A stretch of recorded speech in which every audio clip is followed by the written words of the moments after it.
No. No. No. No. Don't let her get me. No. No. No. Don't you see her? Look. Look. It's Jezebel. Oh, my goodness. Oh, no.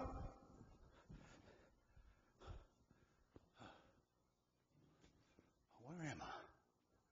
Oh, my goodness. Been sleepwalking again. I do that from time to time. I'm sorry that you have to see that. A little bit embarrassed. I know you think of me as one of great faith and of great power and not fearful of anything, but you don't know that woman. How evil she was. You know, I wasn't afraid of armies or kings or anything like that, but that woman, she was evil. She would just as soon kill you than look at you, and she had killed many other prophets. I don't know.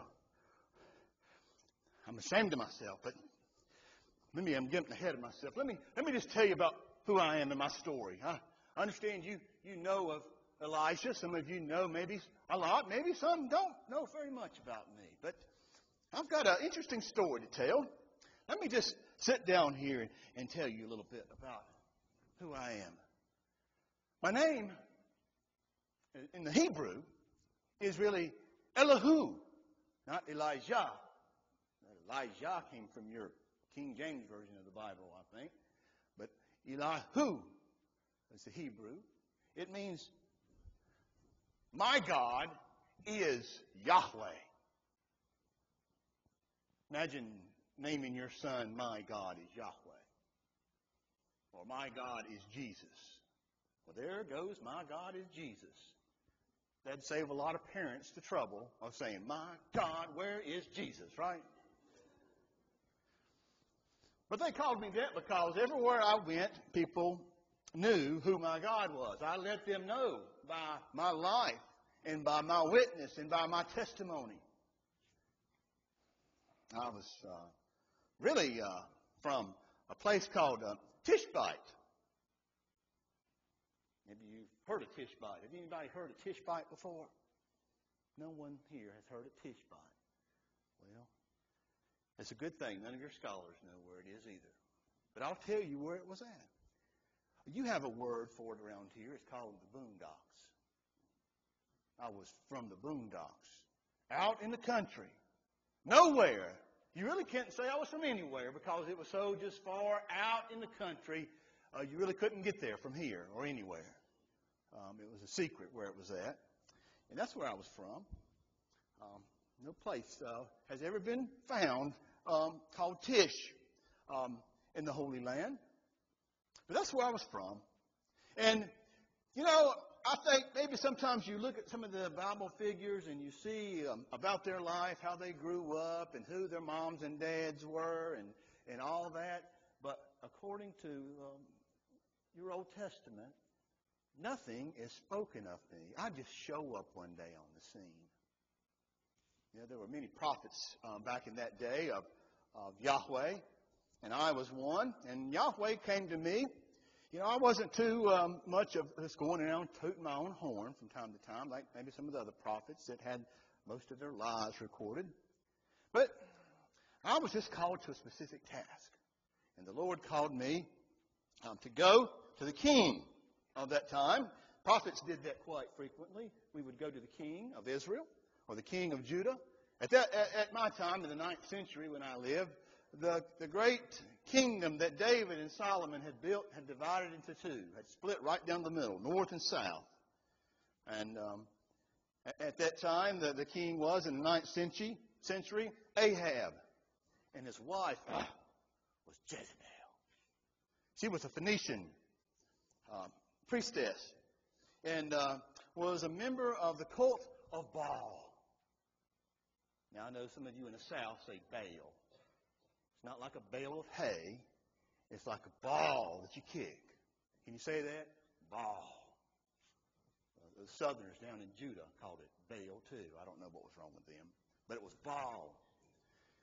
She was actually a priestess of Asherah. But there was worshipers of Baal. And Ahab couldn't make up his mind. Was he going to be a worshiper of Yahweh? His roots were Yahweh. His people was Yahweh. Or was he going to be a worshiper of Baal?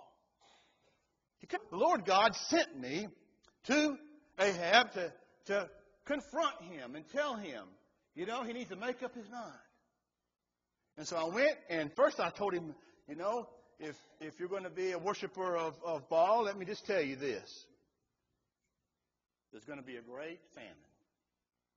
There's going to be no more rain. You see, the god Baal was a god over the rain and the clouds and the storms.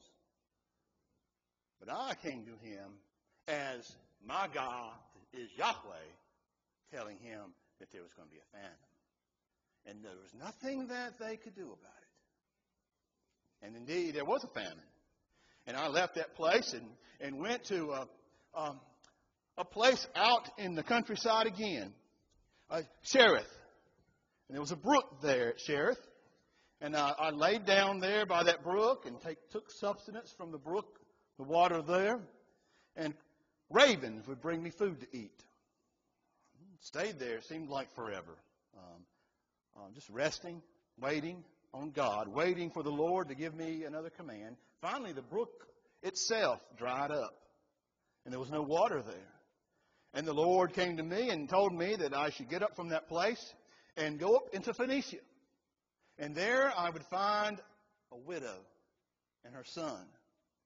And so I got up and went there. And when I got there, surely enough, there was a widow and her son. And she and her son were preparing a meal. In fact, she said it was their very last meal.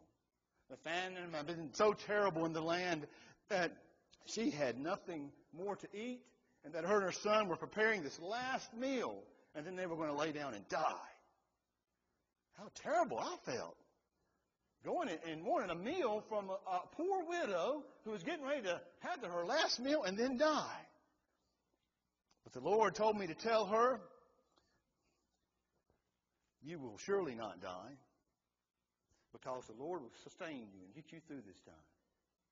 And indeed, as long as I was there, and even until the plague ended and the drought ended, that lady had enough flour to make bread and had enough oil to cook and to use for her nourishment. Indeed, the Lord provided. While I was there, though, her son fell terribly ill and died. And it was such a terrible thing there that I was there to witness this awful thing. I felt like such a burden to her that somehow my coming made her sick. Even the Lord's presence made this young man sick and die. And so I went to the young man and I laid down on top of him once, twice, 3 times, begging the Lord God to bring him back to life. And the young man began to move. And God acted, and the young man rose up and was healed, was no longer dead. It was an amazing thing. God is a powerful God. My God, Yahweh, is God over everything. There is no other God like Yahweh. Or there is no other God other than Yahweh. Well, I was amazed by that. Then the Lord gave me word again that I should leave and once again go to Ahab to announce that the drought would be over. And on my way there, the Lord spoke to me and told me that I should confront Ahab again and challenge him and challenge his people. So on the way, I met Obadiah, and he was a good man, a man who had been protecting other prophets of Yahweh during Jezebel's persecution, and he had been hiding them out, and I had helped them plan on how we might feed those other prophets of Yahweh. And I went up to Ahab and told him, you need to make a decision. Are you going to follow Yahweh or are you going to follow Baal? And he didn't know what to do. He didn't know what to say. And I said, well, I'll tell you what. Let's have a contest. You gather together your 450 prophets of Baal, and let Jezebel bring her 400 prophets of Asherah, and bring them together, and we'll meet on top of Mount Carmel. And there on Mount Carmel, there by the sea, we will have a contest. And indeed, we went all into the land and called up all of Israel to come. And there on the top of Mount Carmel, right on top, we built this great altar. 2 altars, in fact, out of stone. And placed wood on each altar. And I told the prophets of Baal and of Asherah to go ahead and slaughter their animal, stick it on the altar, and don't start a fire, but pray over it, that Baal would start the fire. And so they started praying, and they started marching around their altar all around, and it was quite a scene. I just couldn't help myself. I had to goad him along a little bit because there was nothing happening on the altar. No fire, no nothing. And I said, well, what's wrong? What's wrong with your God Baal? Did he go on vacation? Is he out of the country? Maybe he's asleep, needs to be woken up. Maybe y'all should need to chant a little bit louder, make a little louder noise, do something different. And so they got so upset that they began poking their arms and drawing blood out of their arms and putting that blood on the altar as well. But guess what? Nothing happened. So I said, okay. After about 3 or 4 hours, I said, enough is enough. Let's see what I can do. See, it was just me against 850, right?